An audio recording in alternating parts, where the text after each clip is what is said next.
See, everything works. And when you do your thing, everybody gets an automatic MBA, which stands for what? Mega Bank Account Money. Are you with me? So we don't want to do a thing. We want to do a what? Beautiful.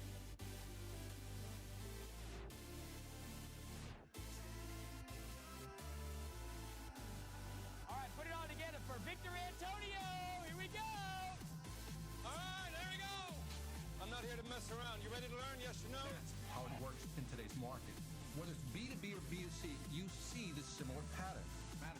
How do you just, in other words, say you got to start doing these things, pushing them, but also encouraging them.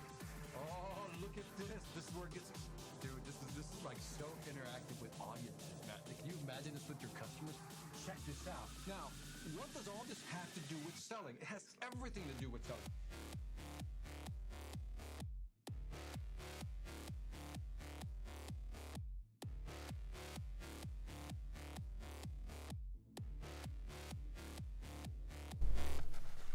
All right, welcome to another episode of Sales After Dark. Super excited to be here with you.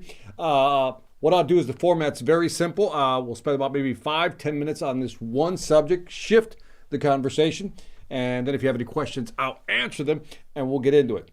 So let's jump into this. I want to talk to you today about shifting the conversation. Now imagine that you're in a conversation with a client, and sometimes the client is just like, they just won't get off that track, right? They just won't get off the track and they're focused on one thing and you know it's not going to go your way. Let me give you an example of what I mean. Let me go full screen here. For example, you ever talk to a customer and they're just focused on price, man. That's all they can think about is price, right? Price. They'll say things like, your price is too high. That's more than I expected to pay. Or you know what? I can buy it somewhere else and I can get it cheaper. And so now you're dealing with a customer who is solely focused on price, not quality, not value, not really understanding the bigger picture. And we see this in the market today. People just focus, boom, on just price.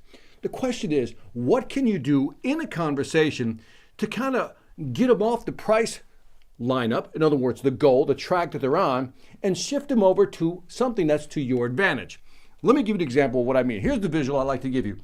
Imagine that this is your customer, right? And again, they're just thinking one thing. That's it. They're thinking price. That's all they're focused on. It's just bam, price. And you know that if you keep going down this road, you're trying to defend price, it's not going to work. They're not going to buy. What you want to do is kind of get them to jump the track. Think of like a train, jump them the track and get them focused on value. The question is, how do you do that? And how do you do it in a very natural way? That's what I'm going to show you. I'm going to give you a simple formula. This formula is so easy to use that it blows my mind that most people don't know how to use it or even heard of it. So if you just want to shift a conversation, and by the way, this works as selling and also works in personal conversations too. If you want to shift a conversation over to something you want to talk about that you think is more important. So let's talk about, in this case, let's go with price, right? That's what the customer's focused on. Here's the formula I want you to memorize. And again, let me go back. Oh, sorry about that. So let me turn this on. Let me go full screen here so you can see this. Now, here's the formula. To shift the conversation, the formula is very simple. You first say, let me move this over to the other side so you don't have to look at that. So, first part is the issue isn't, for example, price. We'll get into that. But rather, shift. Let me ask you a question, and then you push the question. Now, let me explain this, because I'm telling you, this is powerful. I've used this so many times. It's amazing how easy it is to use. The issue isn't whatever they're stuck on, but rather, now you begin the shift, but rather it's this. And then there's a push question to push them down that conversation. So if we go back to this previous graphic right here, what I'm trying to do, if I can erase this, what I'm trying to do is, if they're going down this track, what I want to do is steer them this way and then push them down that way. That's kind of the visual of what I'm trying to do. You're trying to say, the issue isn't price, it's really about this. And then let me ask you a question. Let me go ahead and give you some examples so you'll see how this works. So again, the formula is this. The issue isn't, right? but rather, now as soon as you say but, remember, we know that but is what they call a transitory phrase, and it basically negates everything that's before it. So if they said, you say the issue isn't price, it's really this, you just shift them over in that direction. So let me give you some real examples, tangible examples of how you're going to use this, and then you can write your own scripts. Let's go to the first one. How about this one? So again, what are we trying to do? Get them off price, and maybe we're trying to shift them over to quality, right? So you're going to say something like this. And by the way, to give this kind of context, let's say that you're selling a large system, right? It could be a server, software, server, whatever it may be. It could be a $300,000 printer, right? And then you would have this conversation. And again, you want to shift them off price. Let's say the cost is $300,000 for this whatever giant printer. What you want to say is, the issue isn't about price, Mr. Customer. Let's say you're talking to the production manager or supervisor, but rather it's about, boom, reliability. So what did I just do? I just went right here, right? Reliability. Let me ask you a question. Now, what I want to do with the question is push them down this track. If your system goes down, what is that going to cost you? Do you see what's going on here? Do you see how you can use this? It's a really cool strategy because, again, what you're saying is the issue isn't price. It's really quality and reliability. Let me ask you a question, and you push them down this track, which is where you want them to go. Let me give you another example. Again, same thing. This time, let's say the issue isn't about price, and let's say this is an example where you're trying to say, you need to buy our product or service if you want to remain competitive in the market. So here's what you do. Again, same strategy. The issue isn't about price, it's about market share. Let me ask you a question. If you do nothing, how much market share will you lose to your competition? Now, notice what I'm trying to do here. They're focused on price. I'm trying to shift them off to what's going to cost them. In other words, here's price up here. That's what they're focused on. I'm saying, but what's the real cost? In this case, what's the cost of inaction? So in other words, when you're talking to a client, sometimes they're just focused on what they're paying. They're not focused on what they're losing if they don't take action. So by using this formula, again, the issue isn't blank, but rather this. Let me ask you a question. You push them down this track. So again, you're following this path. How about one more example? Okay, here it goes. Now in this case, it's maybe utilization, using the equipment. Again, it could be price. The issue isn't price, Mr. Customer, but rather about, in this case, you're selling pools, right? And the pool you're selling, let's say, is about, I'll be conservative, say it's a $150,000 pool. So what you want to say is they're focused on, wow, that's a lot of money for a pool, right? Like, wow, 150,000, 200,000, right? That's a lot of money for a pool. So if they're focused on, man, that's just a lot of money for a pool, what you want to do is shift the conversation away from pools, and you want to say it's about utilization. The issue is about price. It's about memories being created. Let me ask you a question. How often do you think you and or your family will use this over a 10-year period? Now, notice what we're doing here. Two things. One is the emotional aspect of, it's not about price, it's about creating memories. But also you talk about utilization. How often do you think you're going to use this pool to create memories over a 10-year period, right? Do you see it? In other words, how often are you going to use it? And you think about it, for example, if you're selling gym memberships, again, the same thing. How often are you going to use it? And obviously, the more times they use it, the actual the cost per use goes down. In other words, because they're using it a lot, they can justify the actual price. So again, whether it's, again, talking about pools, whether you're talking about printers or just competition, your job is to take their focus off price by saying the issue isn't this, it's really about this. Let me ask you a question, and you push them down.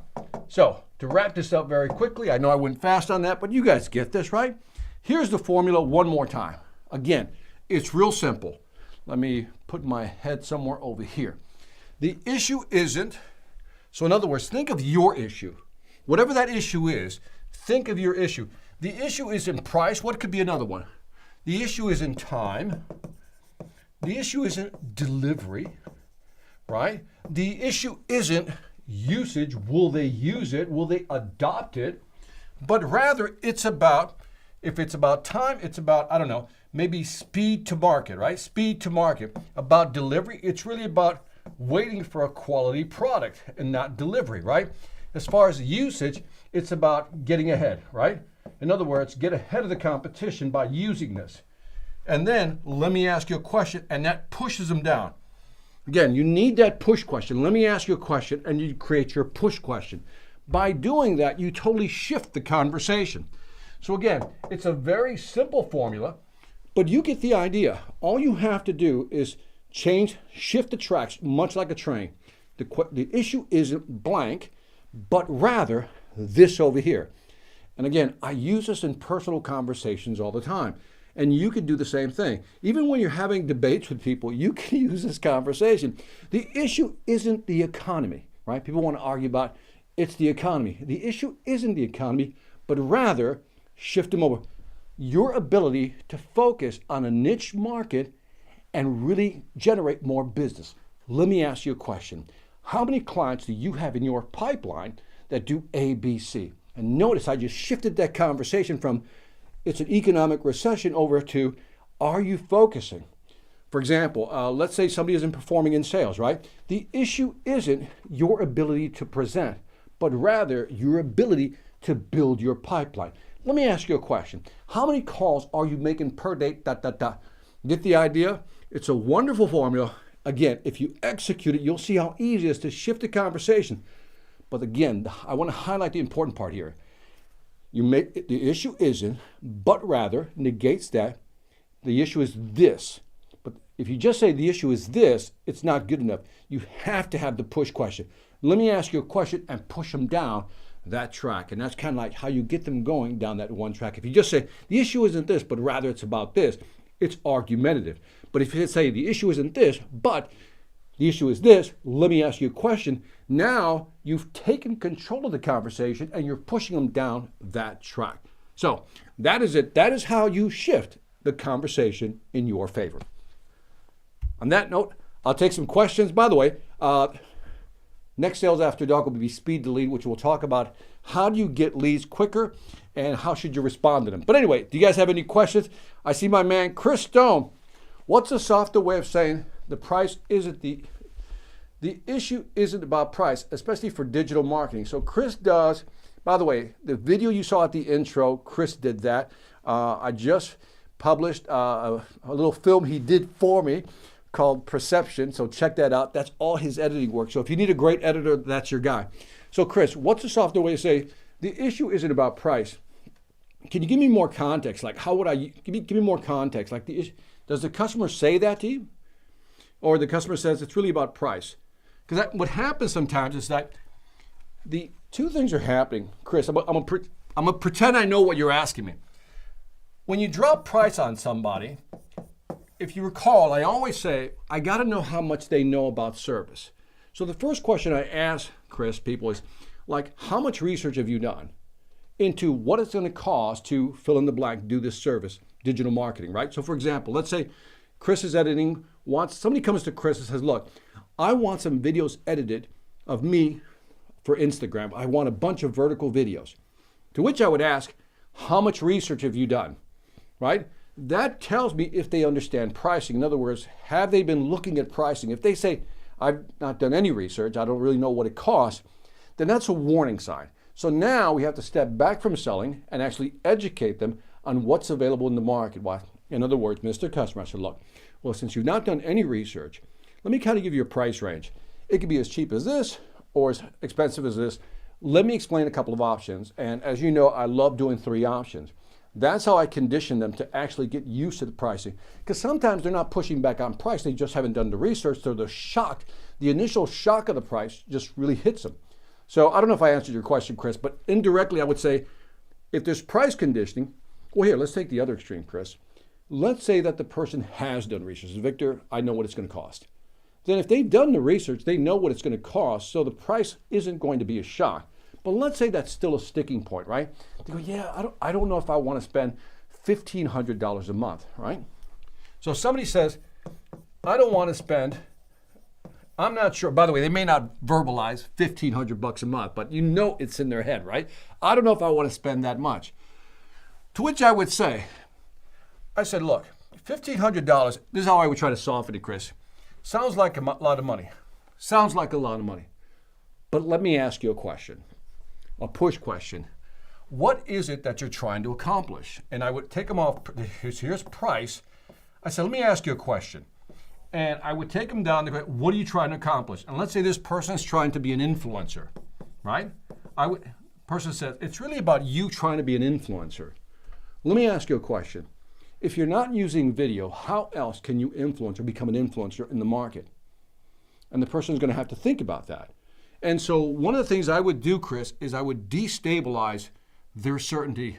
In other words, I would bring that, if it isn't, again, if you want to be an influencer, let me ask you a question. How would you do that if you're not doing it with video?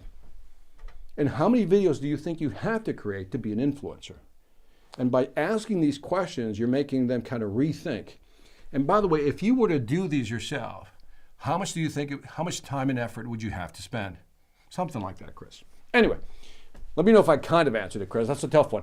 Mark Rodriguez, Victor, thank you so much.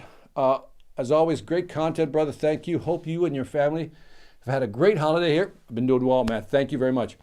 I have a question in the automotive space. If you're a service advisor and you have to call your customer and let them know that they've got 2 additional items aside from the original concerns that should be taken care of, and it represents, let's say, an additional $1,000, how would you use this help to overcome the price objection?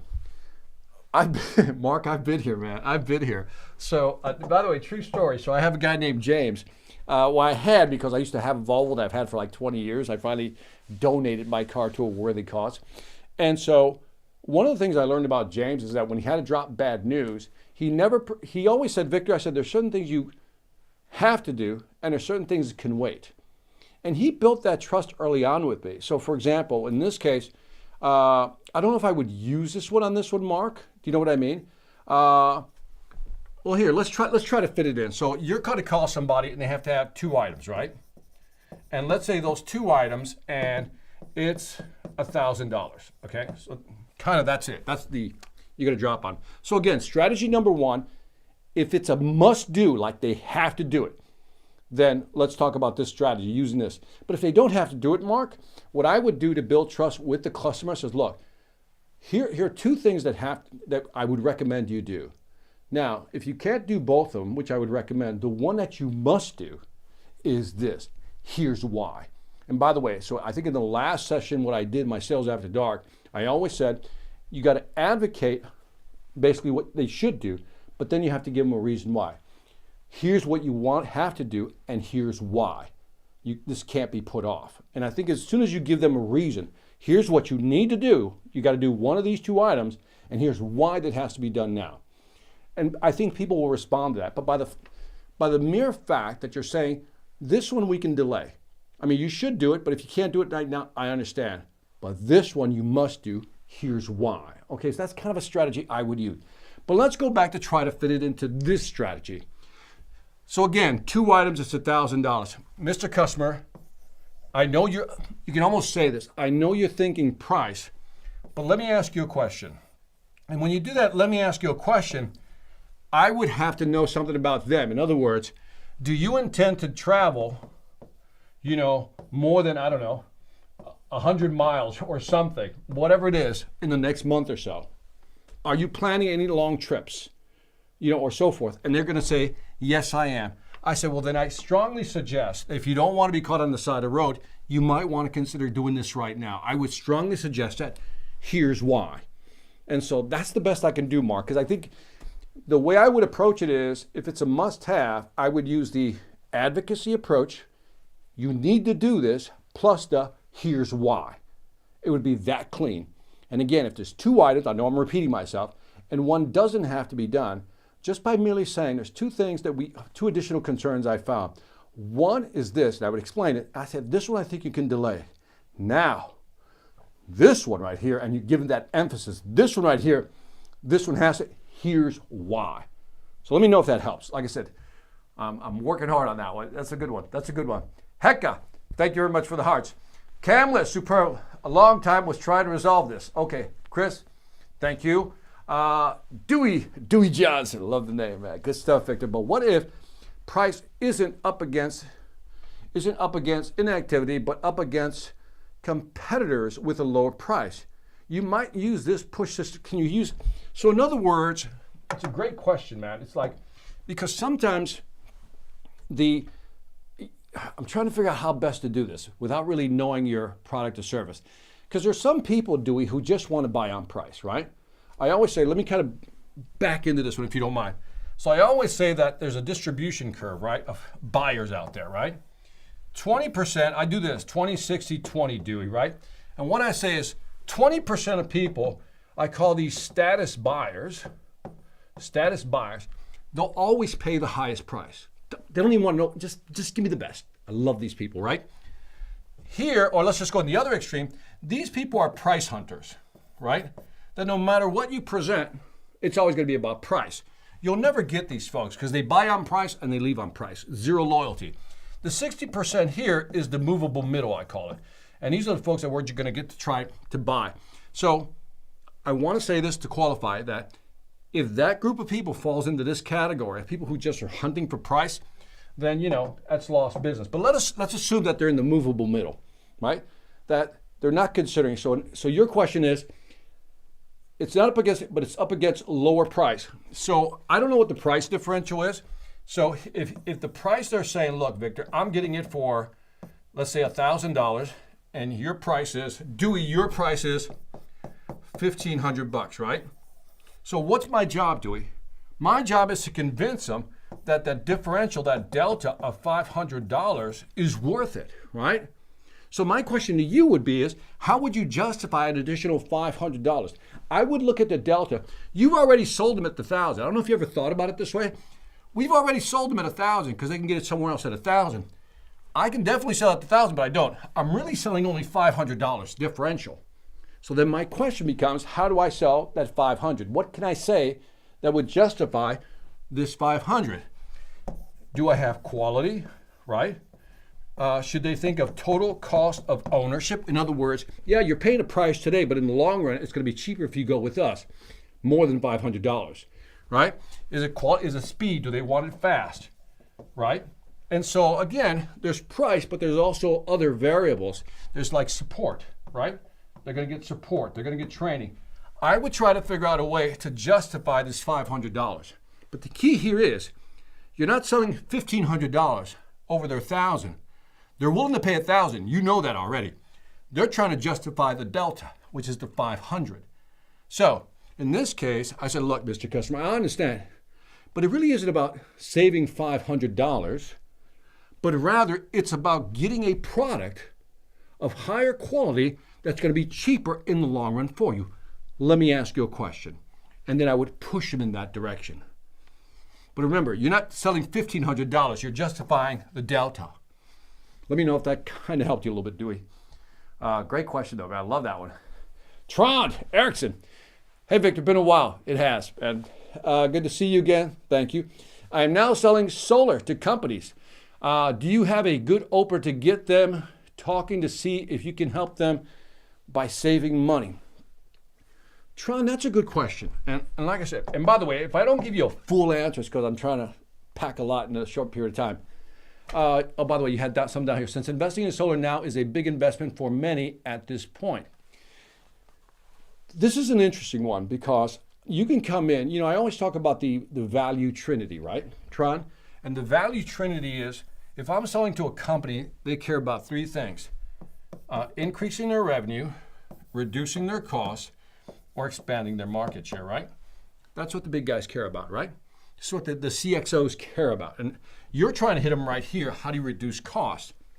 That's one aspect. The question is, I go back to Mac Hannon always had this statement. He says, how much? The question is, how much can you save me? How often, and that was the other question, how often will I see the savings? So for you, I would figure out a way to do, you got two problems here. One is that you're trying to sell them on solar. Not a problem, an opportunity, right? And so the question that becomes is, like, what's my return on investment? What are my break-even points, right? And the big one is, why now, right? Right? So in other words, if the break-even points aren't short and the cost, the return on investment isn't high, I'm not going to buy. There's no motivation to buy. So how are you presenting your case? But let's say that you've done that, Tron. Let's say that you've said, Victor, I got a great business case. I can help them save money. I got a great business case. So, okay. So if you kind of look at it from this perspective, Tron, let's say you do have the business case, right? In other words, you check the box, break-even points are good, return on investment, maybe even some tax write-offs. I mean, the financial aspect of what you presented is solid on them reducing their costs, right?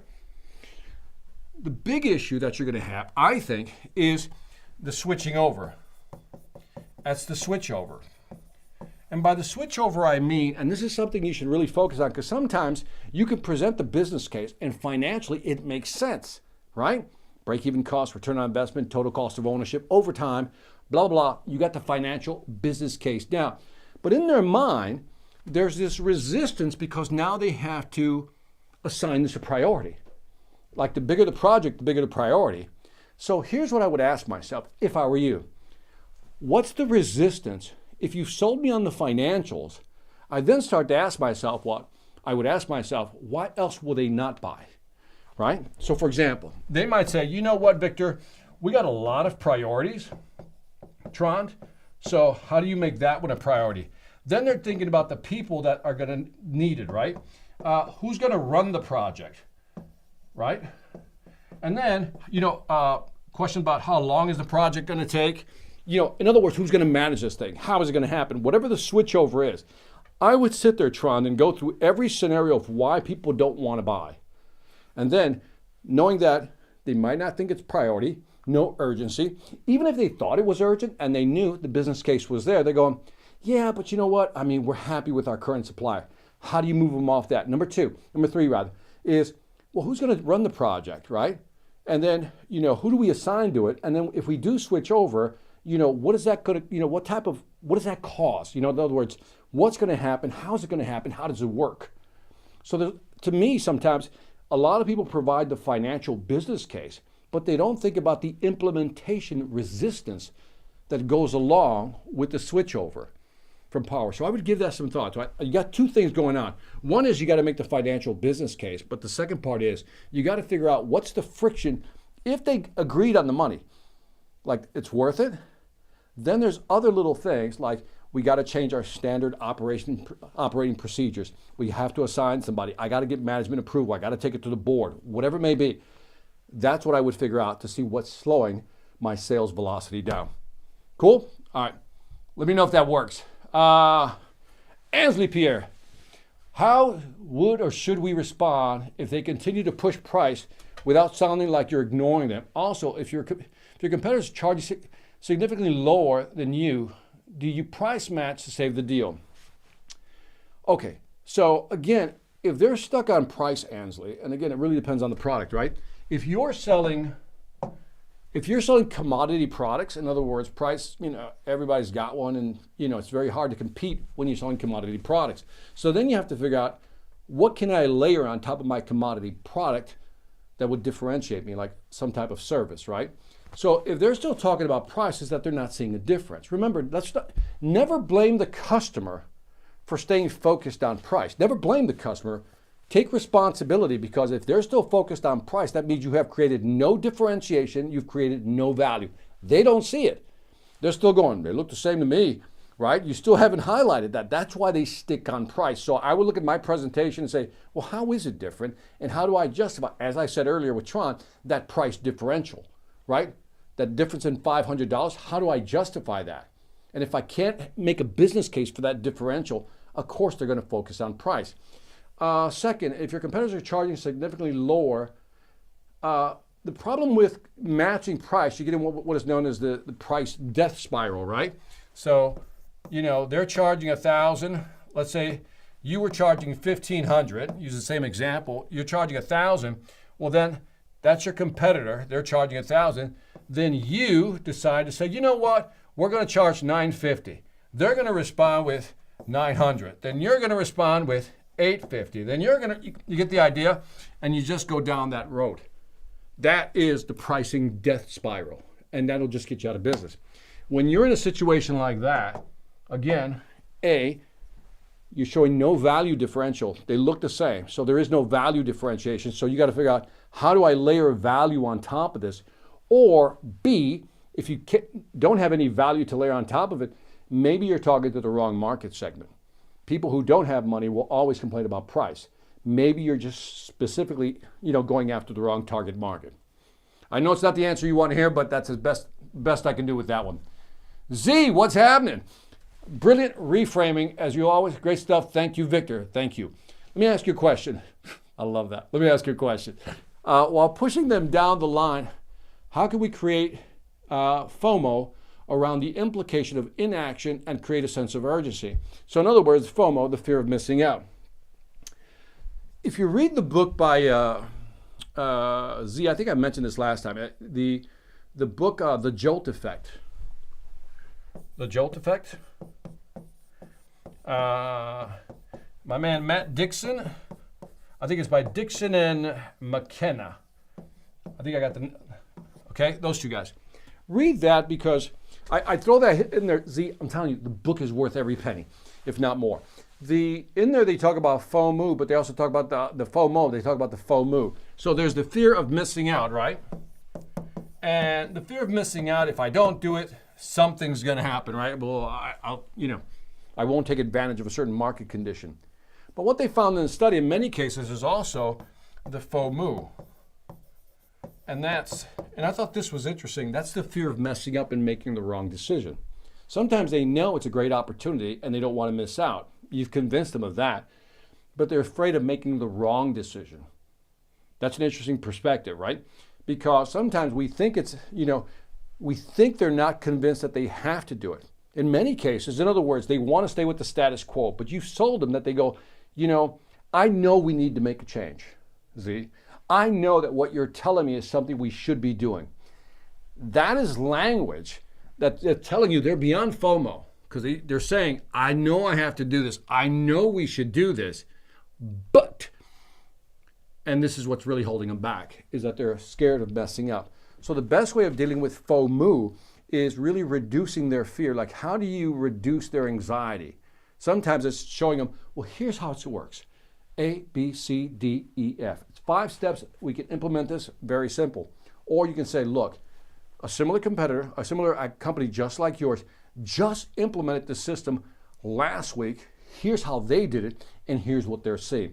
These are ways to reduce the perceived risk of making a decision. So said another way is, sometimes it's not so much that they don't understand that they're missing out. They go, I know I need to do this, but they're afraid to make a buying decision. So you got to ask yourself, do I have a FOMO or FOMO? Again, a FOMO is you think they're still stuck in status quo. They don't want to change, right? And that's when you're trying to sell urgency, right? Create that sense of urgency so they can move forward. But if you presented the business case, they know they have to move forward. They know they should be doing it, but the fear of messing up may be what's holding them back. Give that some thought, man. By the way, leave me a note. Tell me what you think of that feedback. Did I hit it or did I miss that one altogether? Zoran. Savlish. Okay. Chris Stone, good question. Which should only be discussed once alignment on goal solution has been achieved, which is where the value piece comes in. It is critical to know your target market, competition delivering, yes, but never discuss in full until prospects have understood the true value of partnering with you. Zoran, I agree with you. It's like, and that's why, how much research have you done? This tells you how much they know. And then you can start framing the value piece of what you offer and how you can help them. but you got to understand what their goals are. In other words, if you get them on the record up front, this is why, it's always said, in other words, to speed up a sale, you should slow down, which is kind of contradictory, right? To speed up a sale, you should slow down. And that means, Zoran, you probably know this already, is that if I take time at the front end to ask a lot of questions, to understand the client, to understand their goals, what they're trying to achieve, then when I jump into the presentation to create value, I can align it more cleanly, and therefore price becomes less of an issue. I'm totally with you on that. Dewey says, thank you, very helpful. And again, I had to be brief on that one, Dewey. Eric Estevez, hey Victor, love your stuff, thank you. What's the best way to prospect for life insurance without paying for leads? I do not know. How's that? That's serious, I don't know. I've never had to do that, so I don't know. And when I don't know, I simply say, I don't know. Because I would have to, one thing you could do, Eric, and again, I'm throwing out a suggestion, is that, is there any way you can tap into your database, or your company's database, right? If you work for a large insurance company, and ask them, what are some of the, the ideal client profiles of people who typically buy life insurance? What are the demographics? What are the geographics? What are the psychographics? I would begin there, because if you work for a successful company already, who sold life insurance for years, which I have to assume that's probably what you're doing, they already know what the ideal client profiles are, what the geographics are in your area, what the demographics are, what age range, marital status, female, male, all that stuff. I would figure out what my ideal client profiles are. So my question to you is, do you have at least 3 ideal client profiles? And I would begin targeting that way. And if you want to do it without paying, again, I don't know how you would do that. You can use LinkedIn to some extent, but I prefer LinkedIn because you can qualify people based on the fact that you can look at their jobs, what they have, and there's a lot of tools out there that you can use, like their Sales Navigator on LinkedIn. I don't know if I would use Facebook or Instagram. I don't know if I'd use those, but again, I don't know. So I'm just talking out loud here, Eric. So take my advice with a grain of salt, man. All right. John said, thanks, Victor. Makes sense as always. Thank you. John Bulger. You're doing great, Vic. From Humble Says. Oh, my man. Thank you, man, for hanging out. Z says, excellent advice. Didn't think of FOMO. Good point. We'll read The Jolt Effect. You hit out of the bottom. Read that book. I'm telling you, that to me was I'll call that the best book in 2023 for me. That's how much I love that book, because it's based on research. They analyzed the 2.5 million calls. They analyzed 2.5 million calls, and using AI, they looked at 8,300, 8,300 attributes to figure out what the best of the best do. And so in there is where I learned about FOMO. People, I knew it in another way, is that they don't have the confidence to make a buying decision, so they rather not make a decision than make a decision and be wrong. Read the book, you will not regret it. I think I've read it maybe at least 2 times. No exaggeration, at least 2 times. Maybe I started the 3rd time, but I definitely read it at least twice, so check it out. Did you have a good opening to get them talking? Do I have a good opening? That depends on the situation. I'm really good at getting people to talk. I ask a lot of questions. It depends on the context. I joke about this, by the way, because my wife gets irritated when I do this. I always bet myself that I can start a conversation with a stranger, right? Not randomly, like if I'm at a coffee shop or something, or I'm in the elevator or something. I always challenge myself to see if I can start a conversation with somebody. I don't have an opening because it depends. If they come to you, like if it's an inbound lead, then it's very easy to have that conversation. If you're trying to prospect, right? Let's say you're doing a face-to-face, you're meeting somebody at a networking event, I would do my best to try to understand what they do, right? To see if they're even a fit. That's how I would do it. So when I would go to networking events, let's say I was looking for event planners, right? I would ask people, what do you do? I'd ask about their company, and then I would ask them, does your company have events, during the year, sales training events, like sales kickoff meetings and things of that nature? And there you go. The guy was saying, no, we don't do any events at all. We really don't do any training. Then I know that's not a lead. There's no point in me even trying to generate any interest. So Qualify, qualify, qualify. But again, I get back to, if you understand who your ideal client is, if I'm looking for event planners, I know what the event planners look like. My other ideal client is vice presidents of sales. That's another ideal client profile for me. These two profiles always book me to come in and speak at their organization. So I know who my profiles are. So hopefully that helps. Alan Ricafort. Great day, Victor. We all know that not all research is perfect and fact-based. How can I correct prospects' research that I know are not true, that they will not be offended? Boy, that's a tough one, isn't it? Because sometimes people just like on that one, Alan, I like to take the naive approach. Like when somebody says, because nobody wants to be told they're wrong, their data is wrong, right? And so, let me see how best because I've had to tell people, I ask a lot of questions. So when somebody says, I've done research, I said, oh, really? I said, what did you find out? What research did you look at? And then they'll say, I looked at something. And by the way, you can tell by how they respond to your questions about where they got the research, what they found. You know, I start going into the data. So you said, for example, let's say we use this company, Tether, that did the Jolt effect. And somebody said, yeah, we've done research. Well, how much research have you done? Victor, we looked at over 2.5 million calls. I said, within those calls, what attributes did you measure? And they go, we looked at over 8,000, attributes. At this point, that's very specific. People got specific and they can refer, they can give you the reference notes of where to go find the information.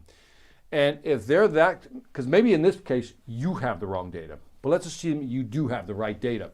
If someone says, well, I read it somewhere online. I said, well, and this is why I would try to turn. I said, look, there's a lot of articles online, and I get that. Let me highlight the one that we use, and then let me show you where the data comes from. But it's, again, I get your point that it's really hard without offending somebody. It's really interesting because it's personality based as well. That's why this one's a tough one, Alan, because if you have a person who's has a dominant personality, they hate being wrong, right? They totally hate being wrong. And so I would have to take more of a soft glove approach. In other words, try to turn the ship slowly. So if I'm talking to, say, Alan, you're a very dominating personality. You say to me, Victor, here's the data I found. I would say, amazing. Tell me about the data you found, because I'm always open to learning. And now I start pulling data from them. And then if I know my data here, when they say something, I said, well, I got a question about that one, because when we looked at our data, here's what they did, here's what they found, and here's the study they used. What did your study use? Do you know what I mean? And then you could get into this, it becomes a conversation of comparison. Without telling them they're wrong, you just try to compare the two. You know what I mean? And that's the best approach. People who are not dominant, who are more like, I'll call them sociable and amiable personalities, they're more open to hearing that, maybe you're right. Your data is more accurate than mine. I would worry more about the dominant styles that you're going to offend. So I'm with you on that. I would try to use ask them a lot of questions. Again, you'll get an idea if they really know their data. And if they have their data, great. Then just compare what you have and see where the differences might be. And be very genuine about trying to find the differences. But as soon as they start hesitating, can't tell you, just go, well, here's the data we have, and here's the study we've done, and here's how we did the study. And then maybe that kind of allows the other person a way out. A dominant personality hates to be cornered, right? You don't want to corner a dominant personality. What you want to do is find a way to say, you may not be totally wrong, you could be right. That's right, that right. I question this a little bit. And it kind of gives them a way out. They got 2 out of 3, so to speak. So, tough one, Matt. That's a good question, tough one. Very context-based. Bernhard, sorry about that. Just wanted to say hi from Norway. Haven't seen your content in a minute. Have fun teaching and good night. Thank you very much, man. All right, I stayed out here longer than I expected. Thank you guys. And again, if you haven't checked out the Sales Velocity Academy, check out the Sales Velocity Academy. Got some new courses on there. Excellent. And again, the next Sales After Dark, which is next Sunday again, we're going to talk about speed to lead. In other words, I'm going to talk about how fast should you respond to a lead when you get one. Should you text first? Should you email first? Should you call first? What's the sequence? And what does the data show? So I'll see you next Sunday, 8 p.m. Eastern Time. On that note, as always, Remember, selling ain't hard when you know how. Take care, guys. See ya. Bye-bye.